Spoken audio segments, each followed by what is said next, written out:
Hello, I want to return to the Canadian cross-dressing teacher with the enormous bosoms, because I got this response to the video I made about the old guy outside the school gates in Essex or wherever it was, and the chap in Canada, and the response of the authorities to both of these situations.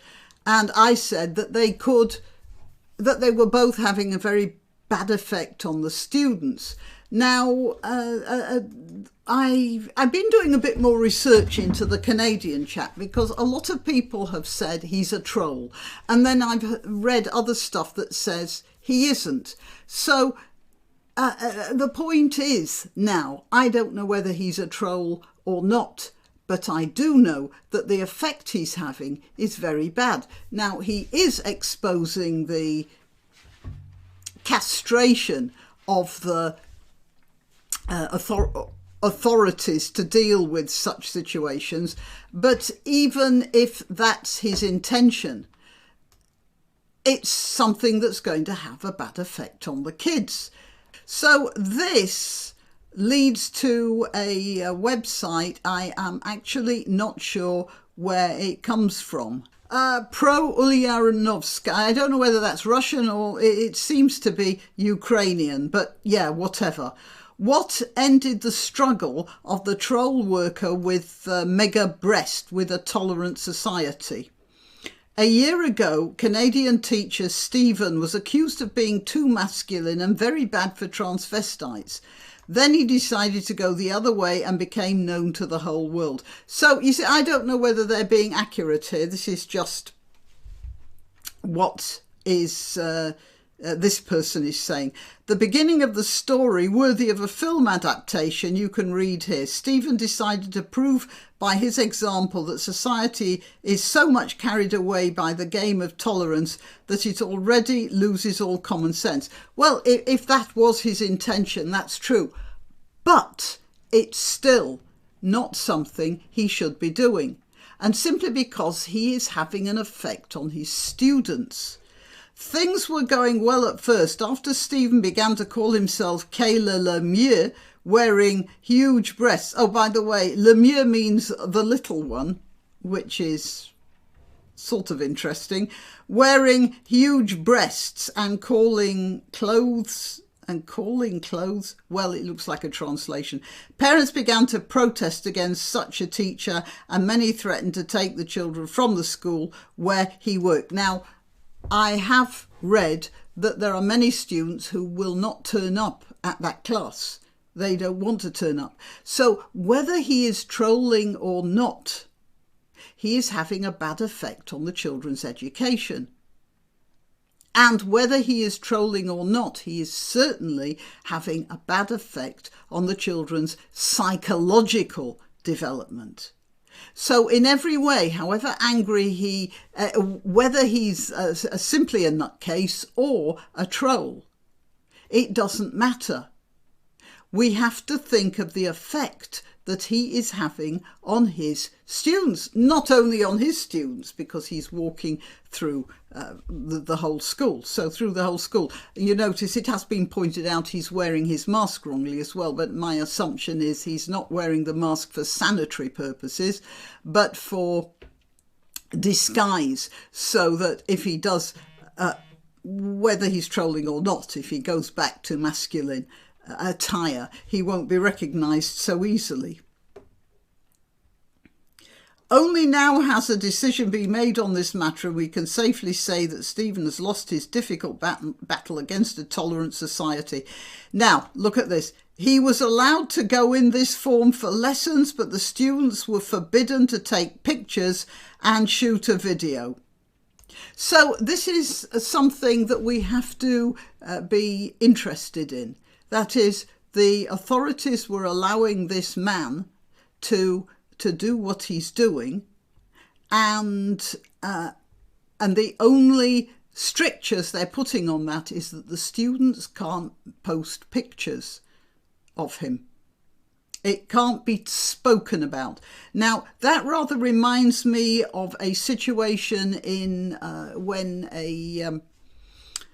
Sir Keir Starmer, the leader of the Labour Party and the opposition in Parliament, was asked by an interviewer a straight question about the what is a woman issue. And the question was, does a woman have a cervix? Well, you see Starmer squirming in his seat. And then at one point he says, that question shouldn't be asked. In other words, you can't ask about things like that because it exposes the inconsistencies. I mean, that's the basic thing, isn't it? Don't talk about it. And with this one, the Canadian teacher, don't talk about it. Now, I was talking about it in the context originally of the older man. He's in his 60s. That's not exactly elderly, although he has the face of a 90-year-old. The old man who is standing in front of a school wearing a schoolgirl's uniform and a bad wig.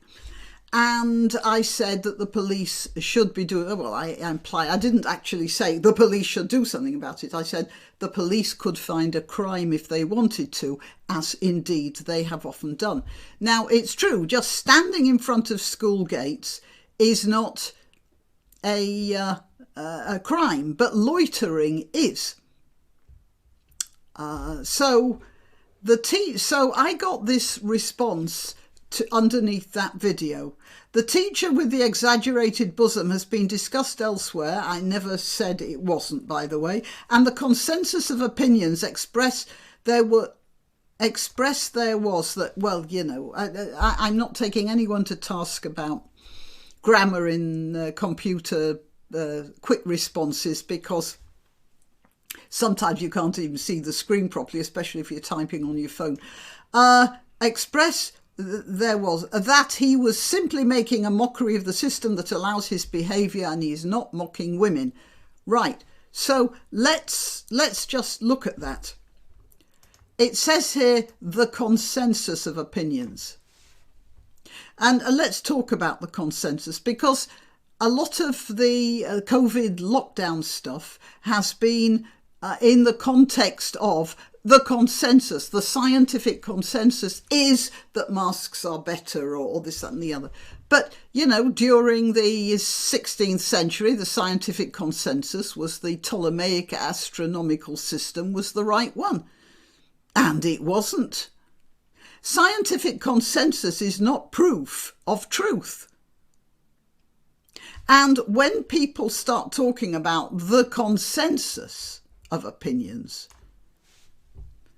I start to wonder about their sense of morality, because, well, as I said, the consensus of opinions in the 19th century or the 18th century was that slavery was an inevitable characteristic of any civilization.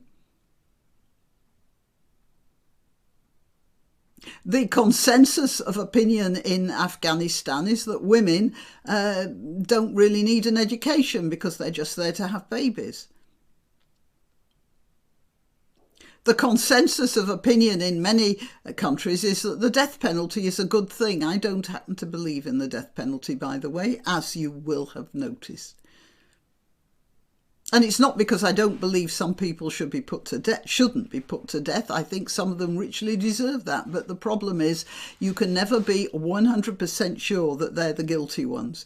There have been many instances where completely innocent people have been put to death by the state because the weight of evidence, the consensus, seemed to show them guilty. And then a bit later it's discovered they're not. But, you know, you can't go to the grave and say, sorry, come on out. We were wrong. Many apologies. Get back to your life. You can't do that. Right. Anyway, so when you talk about the consensus of opinions, I think you already have something wrong with your way of thinking. You guy who put this comment there. And he is not mocking women. Well, yes, he is. And here we have the purpose of the law, because he exactly makes this point. The law is stone cold. And at that point, yeah, you're right. Mr. X, because the law is stone cold. The law cannot talk about your intentions. The law can only talk about the effect you have. So, for instance, if you break into somebody's house with the intention of stealing the television set and you end up killing the owner of the house, in the scuffle that ensues, you can't use as a defence, well, you shouldn't be able to use as a defence, well, I intended only to steal the television set. I didn't go in there intending to kill. You killed. And then you should be prosecuted for that crime. There are, of course, extenuating circumstances in any situation, but that's the basic thing. His intention may not be to mock women, although it looks to me very much like he is, but the actual effect is that he is mocking women.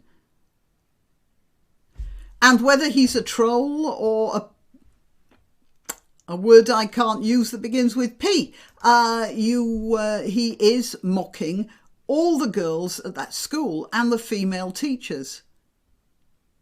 He is having a terrible effect on them. So, Granny, what exactly is the crime the man is committed? The best I could grasp for his behaviour, likely to create a breach of the peace. All right, well then, how about that? You can say that, I don't know now whether he's talking about the old guy outside the school in Essex or this chap in the balloon boobs. It doesn't really matter.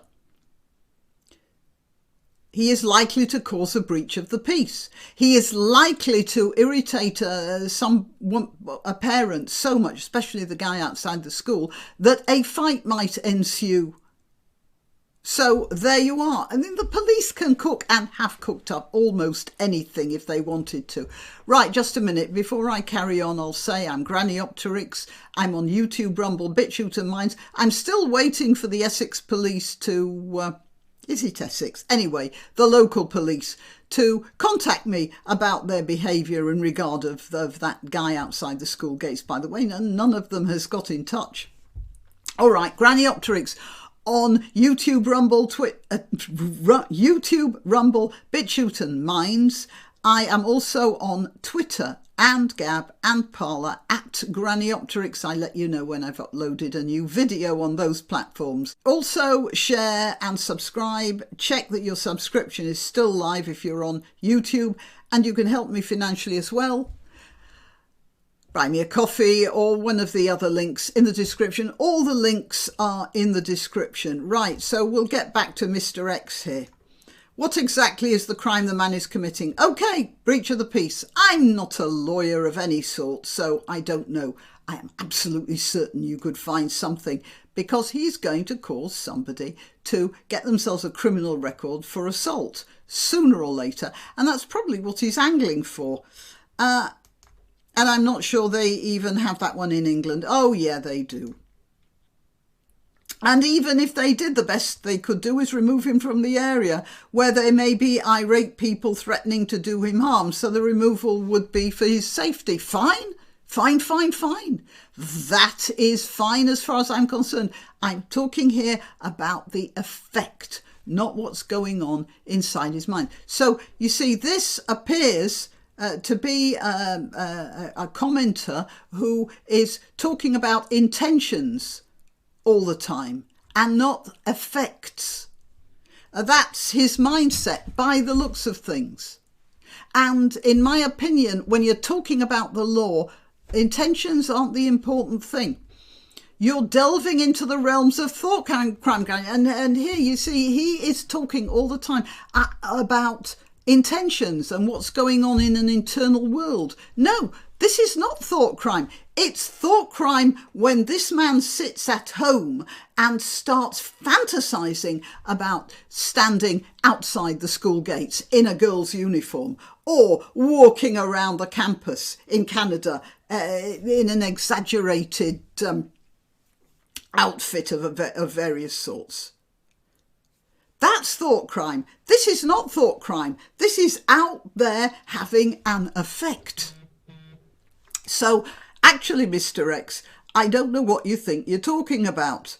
But then I'm not a mind reader, and I don't pretend to be. The law is stone cold. That's exactly my point, or at least should be, and that is exactly my point. The man is doing nothing contrary to the law as far as we can determine. Yes, he is. He is causing a public nuisance. He is causing an obstruction. He is harassing. He is acting in a way likely to cause a breach of the peace. I mean, there are any number of things you can get him for.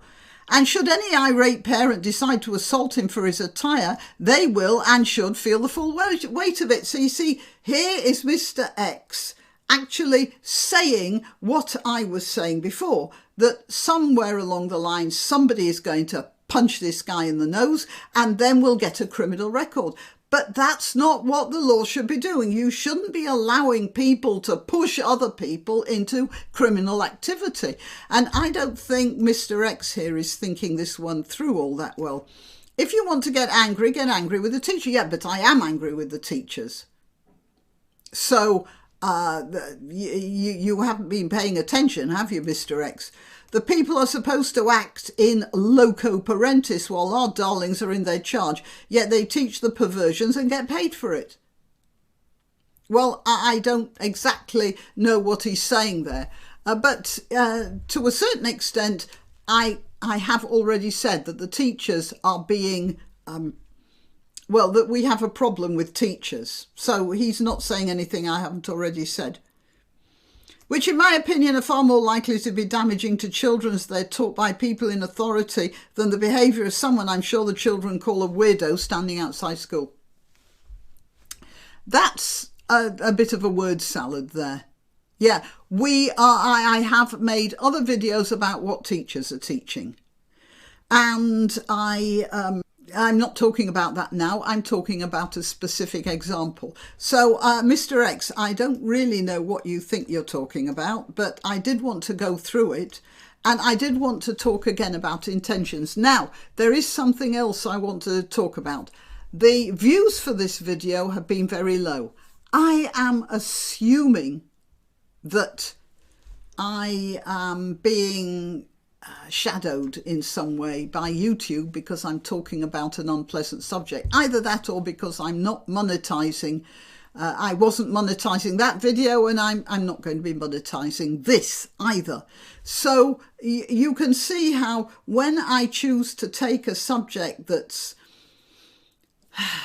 sensitive and is not attracting advertising, YouTube put me at the bottom of the stack, basically. So the only way this video and the other one will get around is by a lot of liking and sharing. I'm just asking for your help there.